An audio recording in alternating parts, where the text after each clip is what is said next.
Okay, so Andy and I are both going to talk to you in this session. That's us, if you haven't ever met us before. The fact that I'm talking first, I guess, means that I'm the support act and Andy's headlining, which is completely the wrong way around in my view.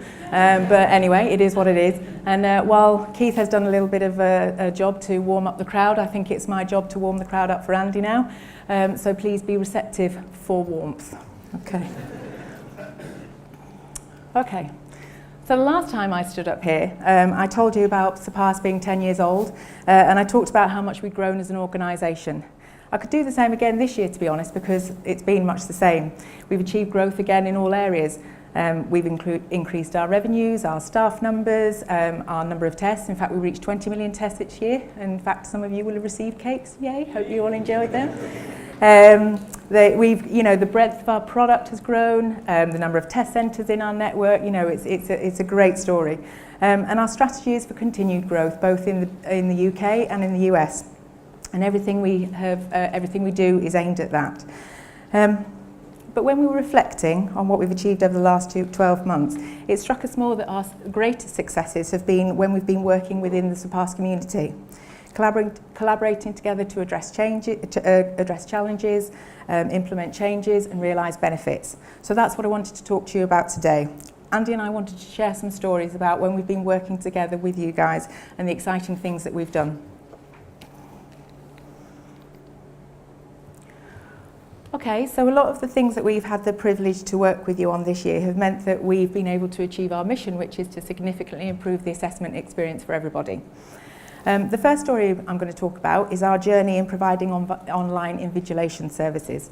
I've chosen this one because it was challenging and fun and exciting to do, and also because it's a great example of being able to enact our mission.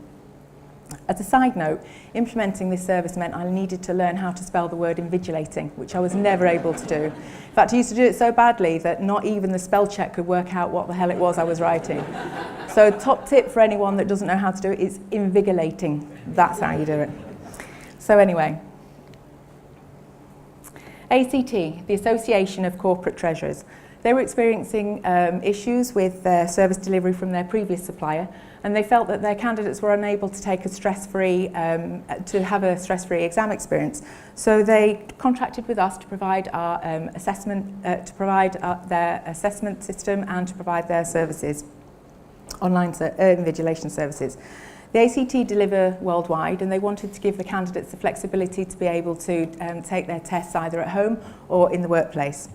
They take their candidate experience incredibly seriously, and since many of their students had issues with their bad experiences with the previous supplier, they made it absolutely crystal clear to us that we needed to provide a stress-free exam event. So let's wind back a few months to mid-June. We'd already agreed that we were going to provide the service for the October series, but they gave us a ring and asked us if we could pull the launch forward. So the project team got together to talk about whether or not this was going to be viable.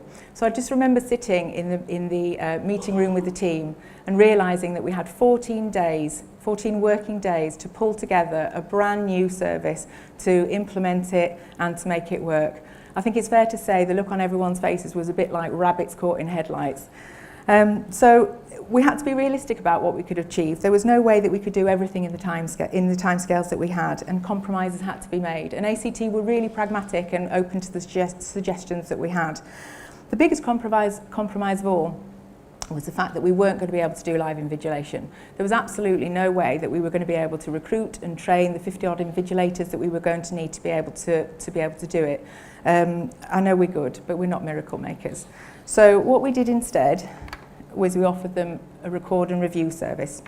This is where a candidate goes through the normal security check, but then instead of being passed over to a live invigilator, they get their session is then recorded, and then our review team, example here, review those tests and make a note of any concerns with behaviour that then is passed on over to ACT to assess. So I know you're all dying to know whether or not we pulled it off. I think the fact that I'm standing here and not talking about it and rather than pretending it never happened is a little bit of a hint to the end of the story. We did all live happily ever after. It was a success, and the exams ran for over 4 days. 500 exams were delivered and reviewed, and we achieved a 99.5 successful exam completion rate. We significantly reduced the number of post-candidate complaints as well. It was 50% with the previous supplier, and we managed to get it down to 1%. So that was good. So all in all, we and ACT deemed it a great success. Most importantly, we achieved the goal of improving the experience for all the candidates. The end-to-end solution we put in place meant that the process is streamlined and smooth and candidate-friendly. So much so, in fact, that I think a lot of the candidates forgot that they were being recorded, which in some cases would have been better if they had remembered. Let's just say we saw some sites, and sites we won't unsee. It was good though, because it was interesting, because we'd never really been exposed to candidate behaviour before, and it gave us a great insight into the experience through a candidate's eyes. And so we can now be more aware of that in the improvements that we bring to the service.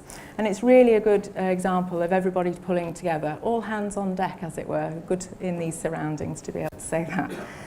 Despite the fact that it was a success, it would be disingenuous of me to lead you to believe that it all went perfectly. It didn't.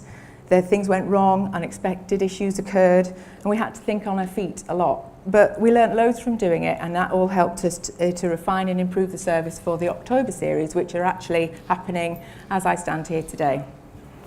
So this time we're actually able to provide a live invigilation service as well. As I said, when I left the office, everything was going very well indeed. I'm now going to have to touch wood because I'll probably just jinx the next 2 days of the exam session. So anyway, if you want to hear more detail about the online invigilation, then there's more about it in here in this room at 3:15 today. Okay, so now let's turn our attention to another case of where candidate experience is critical. Imagine you've got a situation where a single candidate incident would be considered as a disaster. Imagine launching a release to 100,000 candidates in 1 month, where a single candidate computer failure could result in you getting on a plane to go over and explain yourself. That's what we faced when delivering to Japan, where failure is not an option and perfection is expected, so no pressure whatsoever. One of Prometric's largest customers is GIAJ, the General Insurance Association of Japan. Anyone that wants to administer or broker insurance needs to take their exams through them. We did a specific release for the developments, and we did that 2 months before the launch of the exams, and so giving Prometric a 2-month runway to be able to prepare for go live. We were under a lot of pressure, and to be fair, there was a lot of trepidation around the launch date. We were aware that if anything went wrong with any candidate exams, it would escalate quickly and we'd be held to account.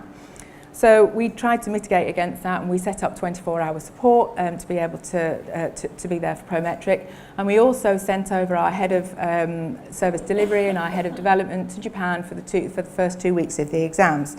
As such, we could all rest easy. Prometric were in a safe pair of hands with Brendan-san and Chris-san. You may recognise our intrepid travellers there. So Chris is looking a bit stressed, or something. I don't know quite what he's looking, to be honest.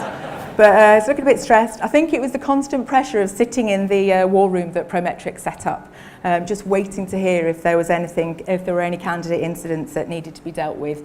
But thankfully, it all went incredibly well. And in the first week, GIJ delivered more than 25,000 tests, and most importantly, no candidates were displaced, which was the key measure.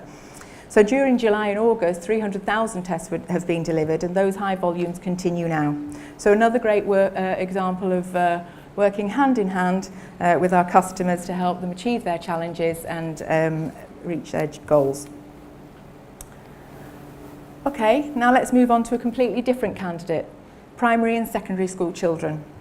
The Welsh Government had a vision. They wanted to introduce adaptive testing and to track the progress of children from schools from year 2 to year 9. They wanted assessments that would adjust the level of questions to match the student and give appropriate challenges to each of the learners. They wanted a system that would provide teachers with guidance and results so that they were able to make sure that the learning was more targeted based on what the things that the children were doing well and the things that they weren't going so well. They wanted to cover reading, procedural numeracy and reasoning, and they wanted the children to be able to toggle between Welsh and English during the test. They wanted to be able to deliver the tests on screen so that it would improve the availability, speed and quality of feedback and remove the burden of marking. And they wanted all 240,000 children to be able to take the tests twice a year within a 2 to 4 week window. A very clear vision indeed, but quite a lot of asks in that and a lot of challenges to address. So in order to achieve this concept, the Welsh Government contracted with a consortium that's including Alpha Plus, who are leading it, and Gavin will talk to you a bit more about this later on today, and BTL, CETO, WJC and Acumina. So the project's been full steam ahead ever since we started, and great progress has been made. We've done a couple of successful trials so far in procedural numeracy in Welsh and English. We did some trials back in September, which were the linear trials, so that the data in the items could be fed into the algorithm. Around 15,000 tests were taken across 300 schools. And then we did some adaptive testing trials in May, where 6,000 tests were taken across 57 schools, and that was just to test that the algorithm worked against the paper. As with most trials, it didn't go without issue, but then that's what trials are for, to identify any potential problems and to resolve them. We found out that the internet could be flaky in schools. No surprises there, I guess. There were not always enough devices for the children to take tests on. The devices might not have been good enough spec, and certainly they had different versions of operating systems. But we did have some great feedback from the children. They found the tests engaging and interesting, and now we're looking forward to the next step, which is to go live with the procedural numeracy in the next month or two. So it's been really exciting and groundbreaking stuff, and we've been really happy to work as a consortium to help the Welsh Government achieve their ambitions. So as I said, Gavin's going to be talking a little bit more about that later on, so I hope I haven't talked too much, Gavin, sorry. And finally, I just wanted to tell you about a relatively new service that we've put in place to address a specific set of challenges that were faced by customers when migrating from paper to on-screen. Often exam content is complicated and it's been designed specifically to go on paper. So it isn't always a simple and easy task just to convert it directly from paper to go on screen. So this is the challenge that Gateway, one of our customers, faced. So we worked with them to set up a service that would enable us to convert the content on their behalf.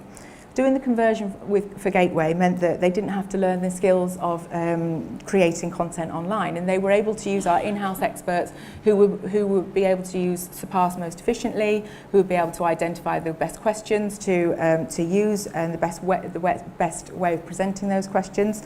And so this service has got some real benefits for anybody and can offer a lot of flexibility and almost an option of a menu of options. So we can do anything from a full item, full-scale item and test conversion through to just creating you a template that you can follow. So there's going to be more on this in this room again at 3:15 if you want to hear about whether or not that might be of any benefit for you at all. So those are the things we've been getting up to over the last 12 months, and the things that I wanted to share. From my point of view, it's been a fantastic and exciting and a fun year, and we've all achieved great things working together. Thank you.